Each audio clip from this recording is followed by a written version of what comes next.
এই যে একটা জোট হয়েছে, এই জোটের মধ্যে যখন দেখা গেছে পাঁচটা দল এমন আসছে যারা কোরআন চায় না। পাঁচটা দল এমন আইছে, জাকপা, এলডিপি, এনসিপি সহ পাঁচটা দল এমন আসছে। আমরা বলেছিলাম ইসলামের একটা বাক্স থাকবে, ইসলামের একটা বাক্স অন বাক্স বলেছি, ইসলামের একটা বাক্স থাকবে। এবং পাঁচটা দলকে যোগদান করা হলো যারা ইসলাম চায় না। তখন বলা হলো এটা রাজনৈতিক জোট, ইসলামিক জোট না। চরমোনায়ের পীর সাহেব হুজুর বললেন এই রাজনৈতিক জোট আমি থাকতে চাই না, এটা তো বিএনপিরও আছে, আওয়ামী লীগ আছে, ইসলাম যদি না থাকে এই জোটে আমি থাকতে চাই না। কথা ঠিক কি বলেন? আমরা চাই ইসলাম পরিষ্কার ভাষা জানা দিতে, কুল হাদি সাবিলি আদু ইলাল্লাহি আলা বাসিরাতিন আনা ওয়া মান ইত্তাবানি। পরিষ্কার বলবো ইসলাম চাই, ইসলামী শাসন চাই, কোরআন চাই। এর জন্য দাওয়াত হবে, যুদ্ধ হবে, শাহাদাত হবে। মরতে পারি, ইসলাম ছাড়তে পারি না। আপনারা এই কথা ভাইবেন না যে ইলেকশনে যেহেতু হাত পাকা মার্কা আমি দাঁড়াইছি, আপনাদের কাছে ভোট চাইতে মাইছি, এটা মনে রইল না। আমাদের এক নাম্বার কাজ ঈমান। আল্লাহু আকবার কই না?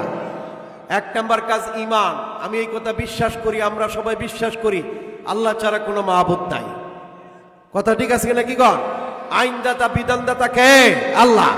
এক নাম্বার ঈমান। গোটা পৃথিবীর কোথাও যদি ইসলামী শাসন কায়েম না হয় আর আমি যদি চেষ্টা চালায় যায় আর আমার ঈমান যদি থাকে, মৃত্যুর পরে কমপক্ষে 10টা দুনিয়ার সমান রাজা হই আমার। আল্লাহু আকবার কই না? নেত্রকোনা বারহাট্টার এমপি এটা হইলে কি না হইলে কি, আমেরিকার প্রেসিডেন্টের চেয়ে একজন মুমিনের দাম বেশি। আল্লাহু আকবার কই না? সারা পৃথিবীর রাজা হয়ে যান, সবকিছুর চেয়ে মূল্য হলো একজন আলেম, একজন হাফেজ, একজন মুমিনের। আল্লাহু আকবার বুঝতে হবে। এই জন্য আমি যদি মনে করি এমপি হইলে আমার দাম বাড়বে, আমি যে আলেম, আল্লাহ তাআলা আমাকে কোরআন হাদিসের জ্ঞান দিছে, তাহলে আমি কাফের, বেঈমান। খায়রুকুম মান তাআল্লামাল কুরআন ওয়া আল্লামা। যে কোরআন শিখেছে অন্যের শিখায়। রাসূল বলেন মুসলমানের মধ্যে সে হলো এক নাম্বার। আল্লাহু আকবার। সুতরাং কোন হাফেজ আলেম যদি মনে করে যে এমপির চেয়ে, মন্ত্রীর চেয়ে, রাষ্ট্রপতির চেয়ে তার দাম কম, এ বেঈমান। এত কোরআনও জানে না, হাদিসও জানে না, এর বুড়াই দিতেন কিতাব। কথা শুনতেছেন আপনারা? হ্যাঁ, প্রশ্ন করবেন তাহলে দাঁড়াইছেন কেন? কি কম দামের লাগিল না, সম্মানের লাগিল না, ইজ্জতের লাগিল না। আল্লাহ হুকুম করেছে দিন বিজয়ের, দিনকে বিজয়ী করতে হবে। এই বাংলার মাটিতে আল্লাহ আমাকে 3.5 হাত বডি দিছে। আল্লাহ বলেন তুমি আনাকিমুদ্দিন, তোমার দিন এই বডিতে কায়েম করো। আল্লাহু আকবার কই না? আমার উপর, আপনার উপর ফরজ এই বডির মধ্যে দিন কায়েম করা। আমার মাথা থেকে পাও পর্যন্ত ইসলাম থাকবে। যেমন আমি পাঞ্জাবি পড়ছি, দিন দিন, টুপি মাথা দিছি, দিন, চুলটি সব দিক দিয়ে সমান করে ছাড়ছি, এটা দিন, দাড়ি লম্বা রাখছি, এটা দিন, মুছ খাটু করে রাখছি, এটা দিন, এই যে টকনোর উপরে জামা পড়ছি, এটা আমার দিন। আমার বডিতে আলহামদুলিল্লাহ দিন আছে। আল্লাহু আকবার। আপনি বলেন এই বডির মধ্যে আমার ইসলামের বাইরে কি আছে? নাই। ঠিক আছে কিনা? কি কর যদি দাড়িটি কামাইতাম, একবারটা কইছে যে এবারটা মুসলমান না হিন্দু, আমি তো জানি না। দাড়ি নাই, মুস্তাই, কাপড় না করলে কি কন যাবো মুসলমান না হিন্দু?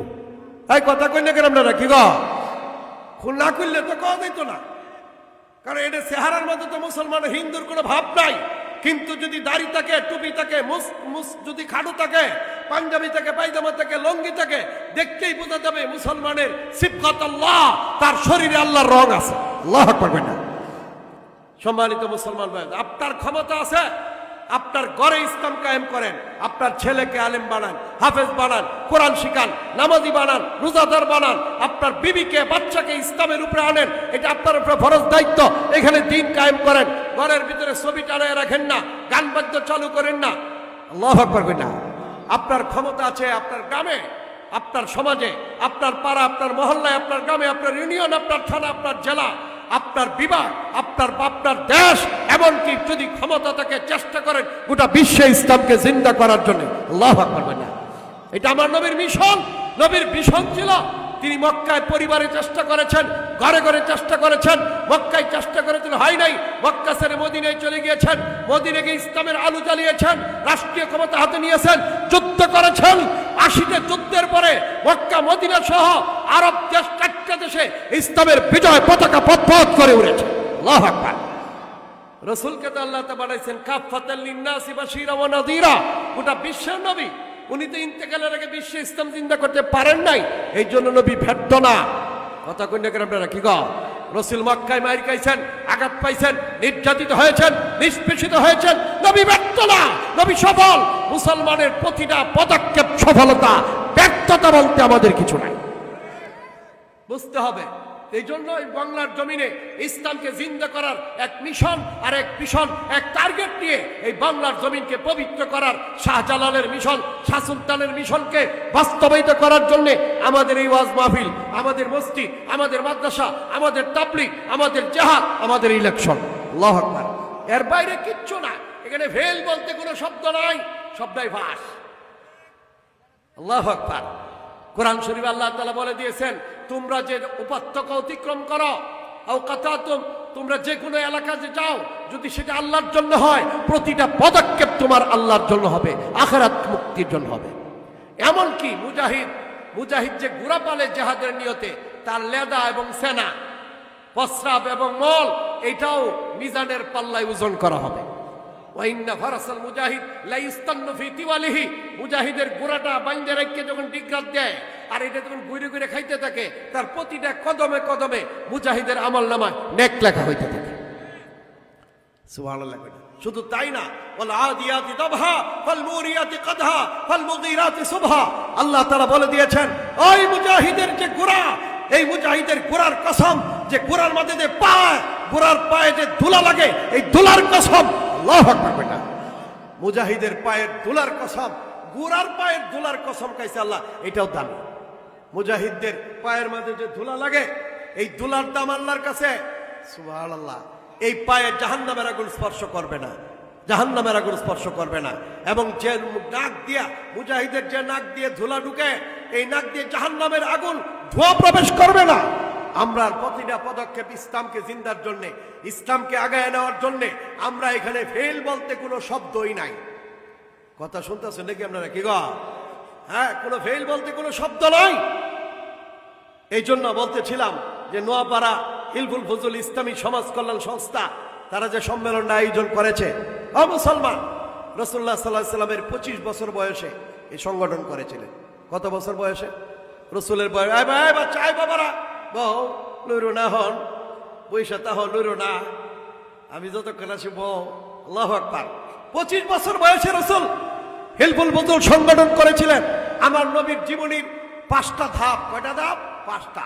একটা হলো জন্ম পর্যন্ত, হযরত আদম থেকে নিয়ে হযরত আদম জান্নাতে ছিলেন, জান্নাতের দরজার লেখা ছিল মুহাম্মাদ লা ইলাহা ইল্লাল্লাহ মুহাম্মাদুর রাসূলুল্লাহ। আল্লাহু আকবার কন্যা।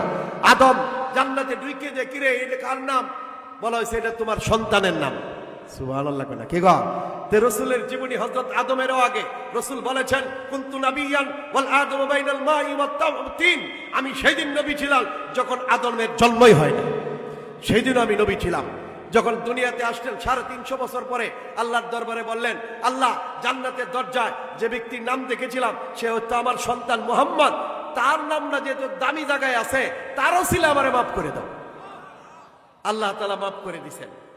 এরপরে আদম আলাইহিস সালামের হযরত আদম থেকে নিয়ে রসুল পর্যন্ত এই যে বংশের ধারাবাহিকতা, রসুলের পিতৃপুরুষ কারা, কোন অবস্থায় কি পরিস্থিতি ছিল বিশ্বের, রসুল কিভাবে, রসুলের ইব্রাহিম আলাইহিস সালামের বাড়ি ছিল সিরিয়ার বর্তমান ইরাকের অঞ্চলে পড়ছে। সেখান থেকে হযরত ইসমাইল গেলেন মক্কায়, মক্কায় যাওয়ার পরে হযরতে ইসমাইল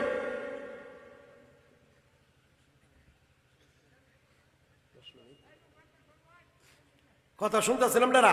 হযরত ইসমাইলকে মক্কায় পাঠালেন, যেখানে খাদ্য নাই, পানীয় নাই, কিছু নাই। সেখানে তিনি কাবাঘর নির্মাণ করলেন। ওনার আরেক ছেলে দিয়া বাইতুল মুকাদ্দাস নির্মাণ করলেন। এইটা হলো নববী মিশন। আল্লাহু আকবার কন্যা। আমরা মক্কায় মসজিদ বানিয়েছি, আবার আমরা ফিলিস্তিনে মসজিদ বানিয়েছি। সেই মসজিদকে কেন্দ্র করে হুদাল লিন-নাসি ওয়া বাইয়িনাতিন মিনাল হুদা ওয়াল ফুরকান, এই মসজিদকে কেন্দ্র করে হেদায়েতের কাজ চলবে। আল্লাহু আকবার কন্যা। এরপরে হযরত রাসূলুল্লাহ সাল্লাল্লাহু আলাইহি সাল্লামের হযরত ইসমাইল কবিলায় জুরহুমে আত্মীয়তা করেন। এই জুরহুম বংশ থেকেই জন্ম নিয়েছে কুরাইশ বংশ। এই কুরাইশের মাধ্যমে মক্কা মদিনা সহ গোটা বিশ্বে ইসলাম জিন্দা হয়েছে। সম্মানিত মুসলমান ভাই বন্ধুগণ, রসুলের জীবনের একটা পাঠ, জন্ম থেকে নিয়ে 40 বছর, এই 40 বছরের জিন্দিগির মাঝে রসুলের ছিল হিলফুল ফজল সংস্থা। এটা ছিল ইসলামের ফাউন্ডেশন। গোটা মক্কার মানুষ এই হিলফুল ফজলের কারণে রসুলকে বলেছে আল আমিন, তিনি গো সহায়কে সহায়তা করতেন, গরিবদের সাহায্য করতেন, বিধবাকে সাহায্য করতেন, খাদ্য নাই খাদ্য দিতেন, গড় নাই গড় নিতেন, চিকিৎসা নাই চিকিৎসা দিতেন। ইসলামী রাজনীতির মূল কথা সেই জায়গায়। আল্লাহু আকবার কইনা। আজকে বাংলার মাটিতে যারাই ক্ষমতায় যায় খায়া লাল বানায় আল্লাহ কথা কইনা গেলাম না কি গো, এই রাস্তাঘাট পর্যন্ত মাল আইসা পৌঁছে না। এই লুটারাদের হাতে বাংলাদেশ আজকে জিম্মি। এই জিম্মি দশার বিরুদ্ধে যুদ্ধ ঘোষণা করতে হবে। কথা ঠিক কে বলেন? রাসূলুল্লাহ সাল্লাল্লাহু আলাইহি ওয়াসাল্লাম সেই যুদ্ধ ঘোষণা করেছিলেন আবু জাহেলের বিরুদ্ধে, আবু লাহাবের বিরুদ্ধে, তদানীন্তন সমাজ ব্যবস্থার বিরুদ্ধে। এর ভিত্তি স্থাপিত হয়েছিল হিলফুল ফুজলের মাধ্যমে। এই জন্য আমি আশা করি হিলফুল ফুজলের যে 6 প্রকার কর্মসূচি, এই 6 প্রকার কর্মসূচি এই সংস্থা ধারণ করবে। বছরে শুধু সভা করলে একটা হবে না, 6 প্রকারের কর্মসূচি ধারণ করে এই এলাকাকে, এই রাস্তাঘাট করা, গরিবদের কাপড় চোপড় দেওয়া, শীতবস্ত্র দেওয়া, খাদ্য দেওয়া, চিকিৎসা দেওয়া, অসহায়ের সহযোগিতা করা, অন্যায় অত্যাচার জুলুমের বিরুদ্ধে রুখে দাঁড়ানো, মায়ের ঝগড়ার বিরুদ্ধে রুখে দাঁড়ানো।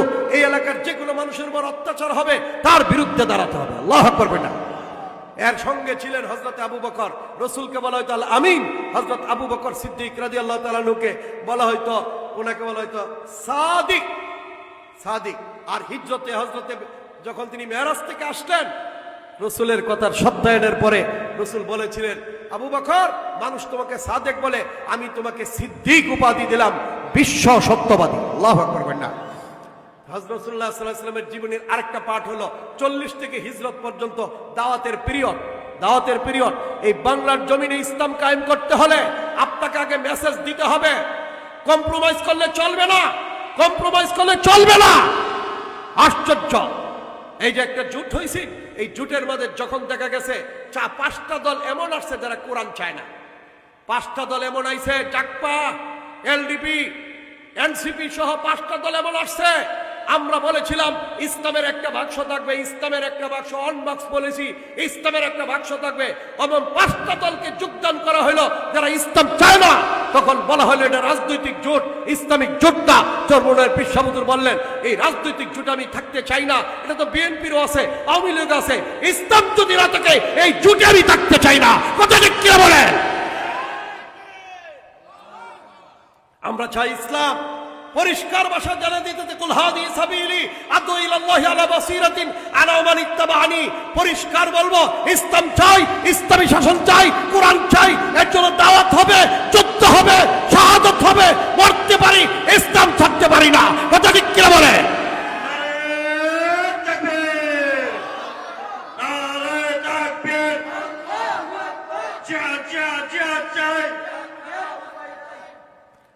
মোল্লা উমর আফগানিস্তানের মাটিতে আমেরিকা দাবি করেছে ওসামা বিন লাদেনকে উঠায় দাও। সারা পৃথিবীর আলেমরা 3000 আলেম, কাবা শরীফের ইমাম তকি উসমানী সাহেব সহ বলেছে, একজন আলেমরে দিয়ে দিন না, ওসামা বিন লাদেনকে দিয়ে দিন আমেরিকার হাতে। রাষ্ট্রটা, ইসলামী রাষ্ট্রটা টিকে যাবে। 96 থেকে 2001, 96, 97, 98, 99, 101, 6টা বছর একটা ইসলামী শাসন পৃথিবীতে নাই। রানিং হয়েছে। একজন মুসলমানের কারণে আপনি রাষ্ট্রটা ভেঙে দিবেন? তিনি একটা মাসলাই জিজ্ঞেস করছিলেন, বলেন তো, বলেন, একটা কথা জিজ্ঞেস করেছিলেন, কোন আলেমকে কাফেরের হাতে উঠায় দেওয়া কি জায়েজ? সমস্ত আলেমরা বলে যে না, জায়েজ নাই। রাসূল একজন সাহাবীর জন্য হুদায়বিয়া যুদ্ধ করেছিলেন। মুসলমান একজন নারীর ইজ্জতের জন্য মুহাম্মদ বিন কাসেম সিন্ধু বিজয়ে ভূমিকা নিয়েছিল।